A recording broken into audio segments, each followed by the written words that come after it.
I'm Congresswoman Sarah Jacobs, ranking member of the House Foreign Affairs Subcommittee on Africa. For 2.5 years, Sudan has been in the middle of a civil war that has created the largest humanitarian and internal displacement crisis in the world. About 14 million people have fled their homes into other parts of the country or to neighboring Chad, Egypt, and South Sudan. Food, medicine, water, and fuel are in critically short supply. Over 30 million people, that's 2/3 of the population, need humanitarian assistance. We need to do everything we can to end this devastating war. So I want to highlight real stories from Sudanese people themselves. Today, I'm going to share a story from Tasabeeh, who's 27 years old and living in Sudan. I am Tasabeeh Abdullah Mahmoud Mohammed from Khartoum Balil Niala City, South Darfur State. I am 27 years old. My mother is deputy principal at an elementary school and my father is a police officer. When the war began in April 2024, the place we were living at was near the RSF camp. We were depending on the food we had stored because it was dangerous for both women and men to go out of our neighborhood. Women who attempted to go out to the market were either kidnapped or raped. However, men were assassinated, especially men related to police or military. Young men were facing forced conscription. We decided to go out of Niala after we had limited access to food and water.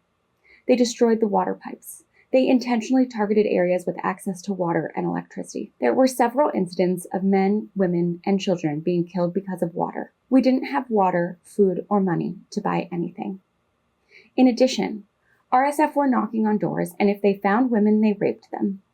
One of our neighbors died after she was raped. Some women were kidnapped, and some were raped. They raped women in front of their male family members.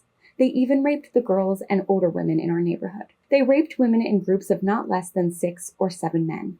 They came in batches with their cars to rape women. Sometimes they killed the males when they tried to defend their women. We couldn't forget about what we've seen in Darfur. Sometimes we remained 11 hours under the bed without food because we were afraid. We witnessed blood spread on the floors, fear, and different types of exploitation, and we couldn't do anything. The media was not reflecting what was really happening in Darfur. My father is still suffering from panic attacks. He still cannot process the death of his friends and the amount of blood he saw. We took him to a psychiatrist, but his situation worsened. He still imagines that people are knocking on the door to attack and rape us in front of him.